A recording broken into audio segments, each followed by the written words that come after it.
Gang की तलाश में पुलिस की ड्रोन कॉम्बिंग एक्टिव हो गई है।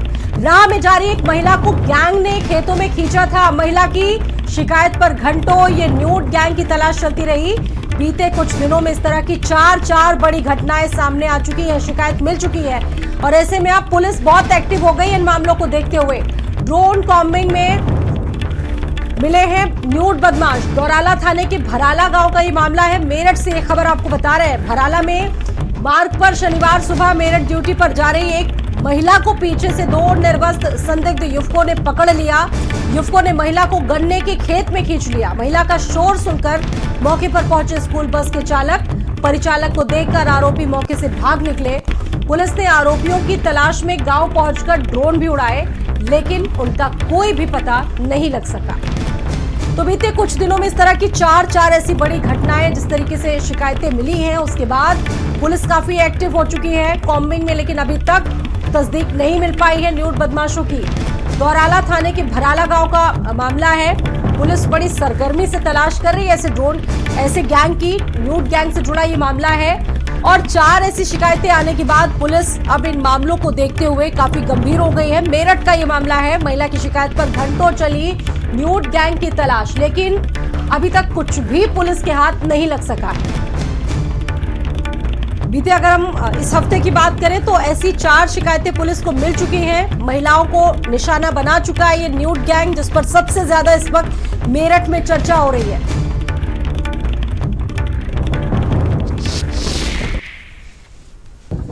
ये चौथी घटना है आज की जो है, इससे पहले 3 हो गई थी।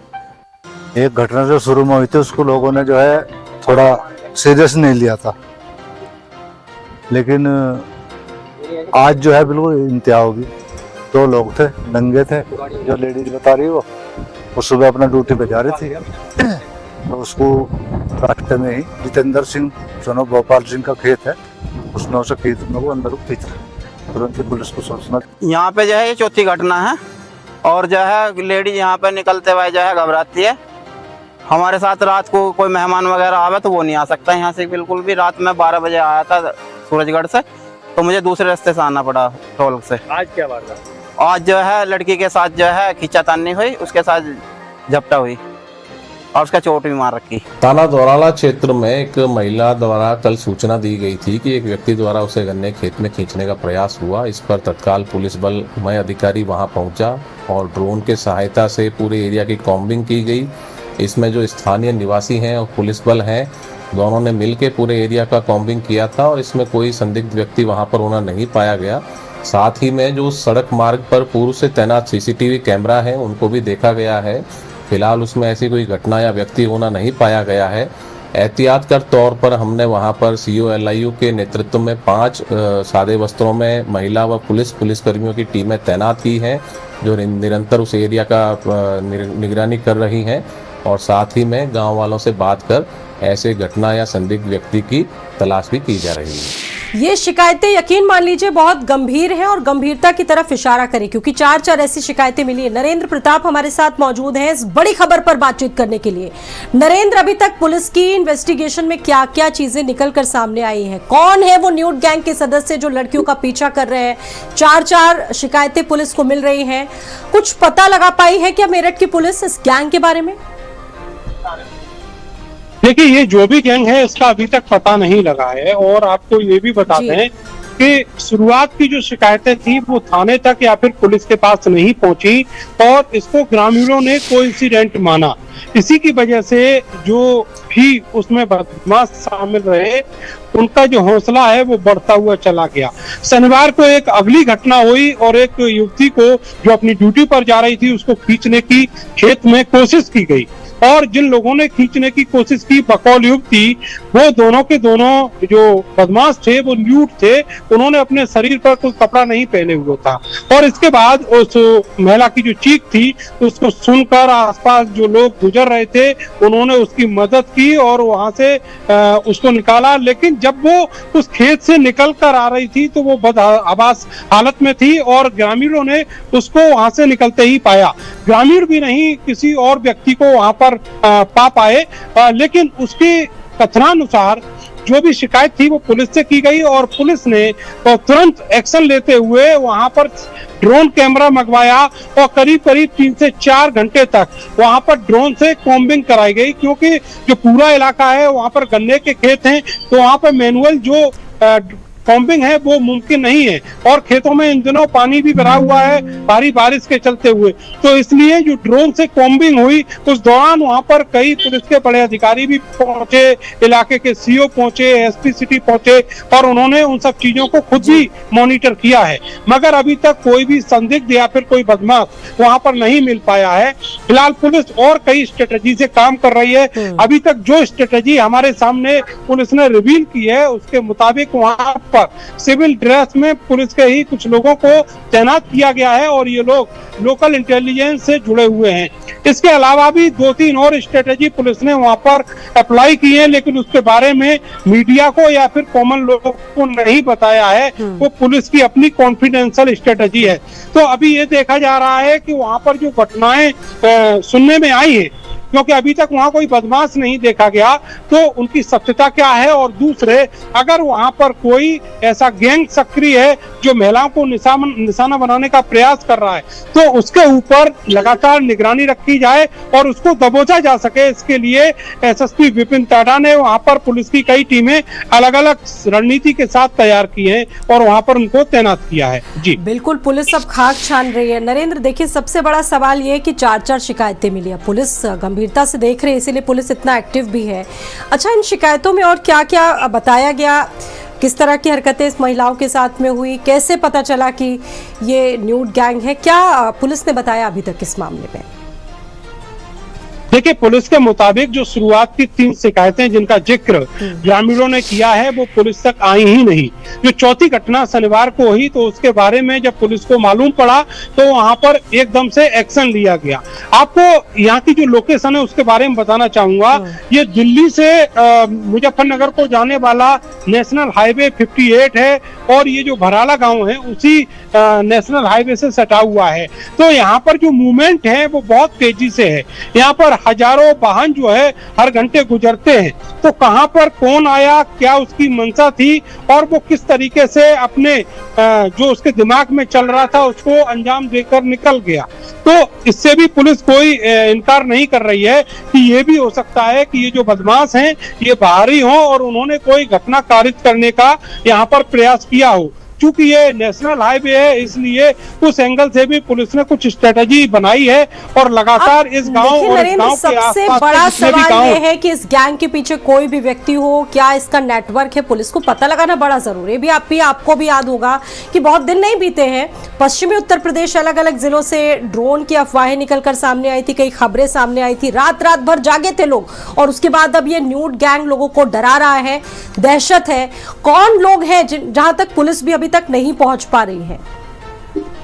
बिल्कुल, आपने बहुत बढ़िया जिक्र किया कि थोड़े दिन पहले जो ड्रोन से रैकी और ड्रोन देखे जाने की जो घटनाएं हैं वो सामने आई थी और उनके अफवाह में बहुत सारे बेकसूर लोग ग्रामीणों की पिटाई का शिकार भी बने थे। लेकिन जहां तक ड्रोन देखे जाने की खबर है, ऐसा कोई भी ड्रोन पुलिस अभी तक पूरे पश्चिमी उत्तर प्रदेश में क्या, जो ईस्टर्न यूपी में और सेंट्रल यूपी में भी इस तरह की चीजें निकलकर सामने आई थी, तो वहां भी इन अफवाहों को लेकर कोई सत्यता नहीं पाई गई थी और बाद में राज्य सरकार को यह आदेश करना पड़ा कि अगर ऐसी कोई अफवाह उड़ाता है तो उसके खिलाफ कानूनी कार्रवाई की जाएगी। आपको बताएं, पश्चिम उत्तर प्रदेश के ही एक जिले में कुछ अराजक तत्वों की एक हरकत सामने आई थी जिसमें वो लाल रंग की जो लाइट होती है, जो डिजिटल लाइट होती है, उसको कबूतरों के पैरों में बांधकर उड़ा देते थे और इलाके में इस तरह का अफवाह फैला देते थे कि यहाँ पर बाकायदा जो ड्रोन है उनसे रैकी की जा रही है। तो ये जो अफवाह हैं और जो अफवाह फैलाने वाले लोग हैं उनके खिलाफ निश्चित तौर पर कार्रवाई पहले होती रही है और अगर इस पूरे मामले में कुछ भी पाया जाता है तो पुलिस उस एंगल से भी काम कर रही है। अगर ये केवल अफवाह पाई जाती है तो उन अफवाहबाजों के खिलाफ भी निश्चित तौर पर कार्रवाई जरूर लेंगे इस बड़ी खबर पर बातचीत करने के लिए, लेकिन जो चीजें निकल कर आ रही हैं उन अटकलों पर विराम लगाना पुलिस के लिए एक बहुत बड़ी चुनौती बन गया है। बहुत शुक्रिया नरेंद्र आपका जानकारी देने के लिए। जम्मू कश्मीर में गृह मंत्री अमित शाह आज दौरे पर हैं, आज कई बैठकों में शामिल होंगे, साथ ही साथ साथ जहां जहां पर भी बाढ़ आई है, सबसे ज्यादा नुकसान हुआ है, उन इलाकों का भी दौरा करेंगे गृह मंत्री। मौसम विभाग के मुताबिक पहाड़ी राज्यों को अभी भी बारिश और भूस्खलन से खतरा है, यानी कि राहत मिलने की संभावना नहीं है। पहाड़ी इलाकों वाले राज्यों को भी हाईलाइट में डाल दिया गया है। तो जम्मू के दौरे पर गृह मंत्री अमित शाह रहेंगे, जहां पर सबसे ज्यादा तबाही हुई उन तमाम क्षेत्रों का आज दौरा करने के लिए वो निकल चुके हैं। क्षतिग्रस्त पुल का जायजा लिया, क्योंकि जम्मू कश्मीर में एक बड़े क्षेत्र में बहुत तबाही आई और इसके अलावा पहाड़ी इलाकों वाले राज्यों को अलर्ट मोड पर रखा गया है। खबर देहरादून से है। यमुना घाटी में लगातार बारिश के बाद डाक पत्थर बैराज का जलस्तर बहुत बढ़ गया है। ऐसी स्थिति आ गई है कि बैराज प्रबंधन के पानी छोड़ने के बाद नदी ने विकराल रूप धारण कर लिया है। यमुना नदी का जलस्तर बहुत बढ़ चुका है। स्थितियां लगातार और भी खराब होती जा रही है। आप देखिए, जो नदियां हैं, नाले हैं, वो रौद्र रूप धारण कर चुके हैं।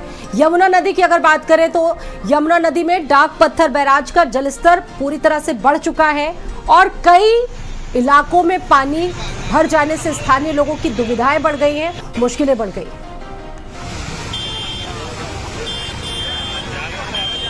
बारिश के बाद पहाड़ी राज्यों का बुरा हाल है। बात अगर उत्तराखंड की करें तो उत्तराखंड के कई क्षेत्र इससे बुरी तरह से प्रभावित हैं। आम जनजीवन बुरी तरह से प्रभावित है। नदियां रौद्र रूप धारण कर चुकी हैं। सितंबर महीना चल रहा है, लेकिन उसके बाद भी बारिश जिस तरह से हो रही है, कहर बरपा रही है आसमानी आफत से। यकीन मानिए, पूरा का पूरा जो सूबा है वो बदहाल हो चुका है।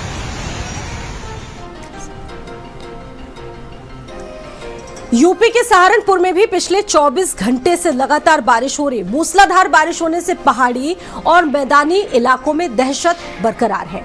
हथनी कुंड बैराज से 3.5 लाख क्यूसेक पानी छोड़ दिया गया है। यमुना नदी का जलस्तर बहुत तेजी से बढ़ रहा है। यमुना नदी किनारे बसे गांव पर खतरा मंडराने लगा है। यमुना नदी की उठती लहरें लोगों की चिंताओं को बढ़ा रही है। प्रशासन ने ग्रामीणों को सतर्क रहने और नदी किनारे ना जाने की सख्त हिदायत दी।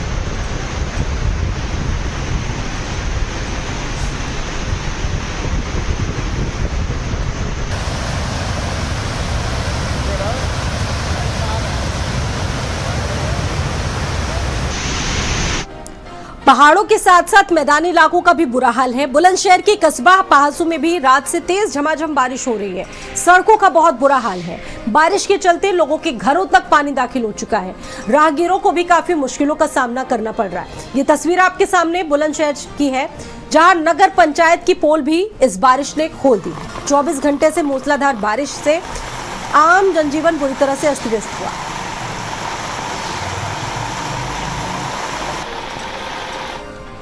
बुलंदशहर के बाद एक और तस्वीर आपको संभल से दिखाने जा रहे हैं, जहां देर रात बारिश लगातार जारी है। पूरे जिले को बारिश ने अपनी चपेट में ले लिया है। यहां लगातार बारिश हो रही, जिसके चलते सभी नगर पंचायतों में जलभराव की समस्या बढ़ने लगी है। चाहे छोटे कस्बे हो, बड़े शहर हो, हर जगह पानी ही पानी है। भारी बारिश की वजह से जनजीवन बुरी तरह से अस्त व्यस्त है। लोग अपने घरों में कैद रहने को मजबूर हैं। बारिश का सिलसिला अभी भी थमा नहीं है, जिससे हालात बिगड़ने की आशंका है।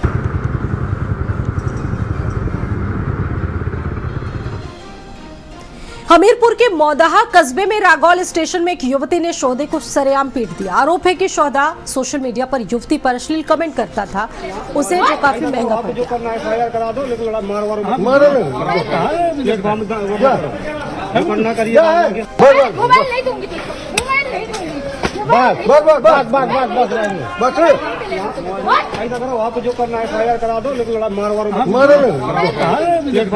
मार अमरोहा के थाना गजरौला मोहल्ला सुल्तानपुर में एक महिला का शव फांसी के फंदे से लटका मिला। मृतक सीमा फिरोजाबाद की खैरियमा की रहने वाली थी। करीब 8 सालों से किराए के मकान में महिला रह रही थी। सूचना मिलते ही उसका पति मौके पर पहुंचा। पुलिस ने शव को पोस्टमार्टम के लिए भेजकर इस मामले में जांच शुरू कर दी है। ये महिला अमरोहा में इसका शव मिला है, फिरोजाबाद की रहने वाली है।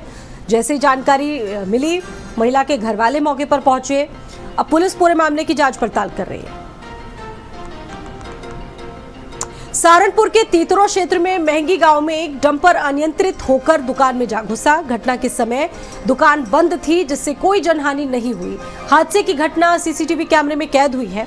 पुलिस अब इस सीसीटीवी फुटेज के आधार पर पूरे मामले की जांच पड़ताल में लगी हुई है।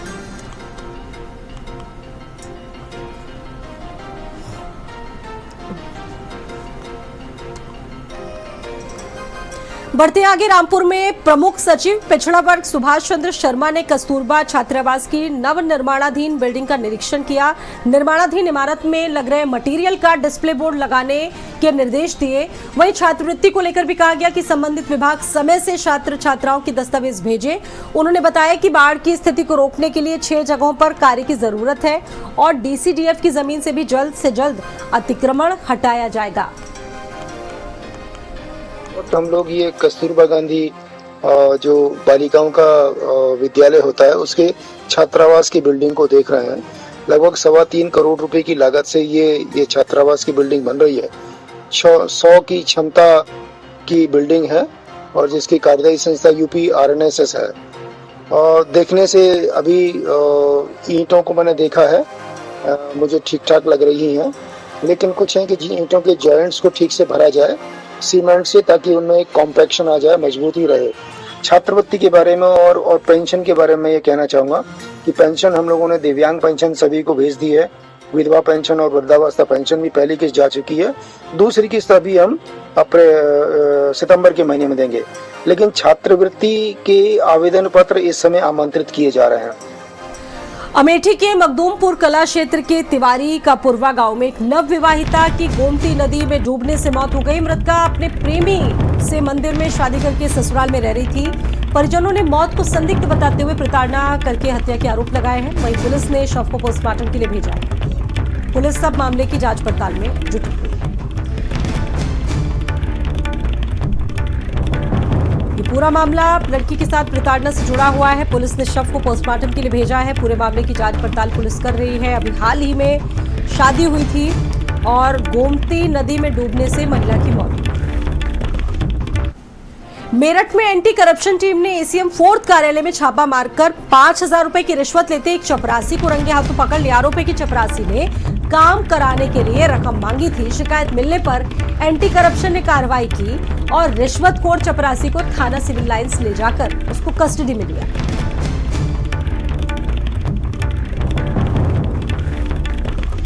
काम कराने के एवज में इसने घूस मांगी। वहीं पीड़ित की शिकायत पर एंटी करप्शन की टीम मौके पर पहुंची। तत्काल कार्रवाई करते हुए चपरासी को रंगे हाथों पकड़ा और थाना सिविल लाइंस अपने साथ पुलिस की टीम, एंटी करप्शन की टीम ले गई। 5,000 रुपए की रिश्वत लेते चपरासी को रंगे हाथों पकड़ा गया था। काम कराने के एवज में इस व्यक्ति ने रकम मांगी थी। वहीं पीड़ित की शिकायत पर एंटी करप्शन की कार्रवाई हुई और आरोपी को रंगे हाथों पकड़ा गया।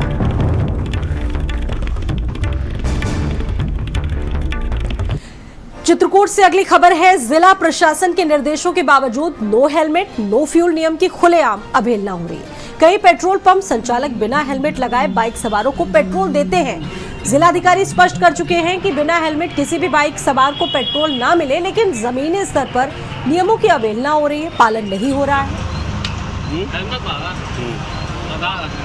सड़क सुरक्षा अभियान के तहत आज से पूरे उत्तर प्रदेश में प्रत्येक जनपद के जिला अधिकारियों को निर्देश दिया गया था उत्तर प्रदेश सरकार द्वारा कि नो हेलमेट नो फ्यूल का अभियान बड़े पैमाने पर चलाया जाएगा, जिसके क्रम में जिलाधिकारी चित्रकूट शिवशरण अप्पा GN ने निर्देश तो जारी किए, लेकिन पेट्रोल पंप संचालकों द्वारा लगातार बिना हेलमेट के पेट्रोल दिया जा रहा है। आप मेरी पीछे तस्वीरों में देख सकते हैं कि किस प्रकार से यहाँ पे पेट्रोल पंप संचालक द्वारा बिना हेलमेट के लोगों को पेट्रोल दिया जा रहा है। वहीं यहाँ पे बोर्ड तो लगाया गया है कि बिना हेलमेट और सीट बेल्ट के पेट्रोल और डीजल नहीं दिया जाएगा, लेकिन इसके बावजूद भी पेट्रोल पंप संचालकों द्वारा नियम विरुद्ध लगातार पेट्रोल दिया जा रहा है। उत्तर प्रदेश के मुखिया योगी आदित्यनाथ लगातार इस पूरे अभियान की मॉनिटरिंग खुद कर रहे हैं। वीडियो जर्नलिस्ट आकाश के साथ मैं सुधीर मिश्रा, भारत समाचार, चित्रकूट। उधर सीतापुर के महमूदाबाद तहसील क्षेत्र के मियापुरवा चौराहे पर प्रशासन ने बड़ी कार्रवाई को अंजाम देते हुए सरकारी बंजर जमीन पर बनी अवैध दुकानों और एक मजार को बुलडोजर से ढहा दिया। बताया जा रहा है कि पिछले 30 सालों से जमीन पर अवैध कब्जा था। कल्याण चौक के निर्माण कार्य से पहले ये कार्रवाई हुई है। कार्रवाई के दौरान तहसीलदार और CO समेत कई थानों की पुलिस फोर्स मौके पर मौजूद थी। 30 सालों से जमीन पर कब्जा था।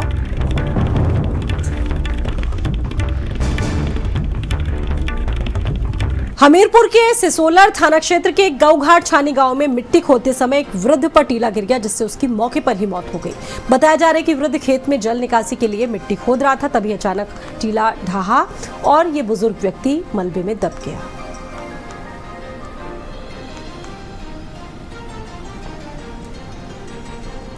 वहीं कासगंज में देर रात हो रही बारिश के चलते मुश्किलें बढ़ी। एक मकान और कमरे का लिंटर गिर गया, जिसकी वजह से मलबे के नीचे आने से एक 55 वर्षीय वृद्ध की मौत हो गई।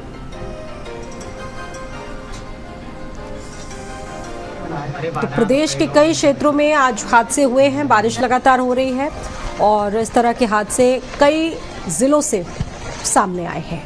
एक बहुत छोटा सा ब्रेक यहाँ लेंगे, लौटेंगे जल्द। बने आप देख रहे हैं भारत का सर्वश्रेष्ठ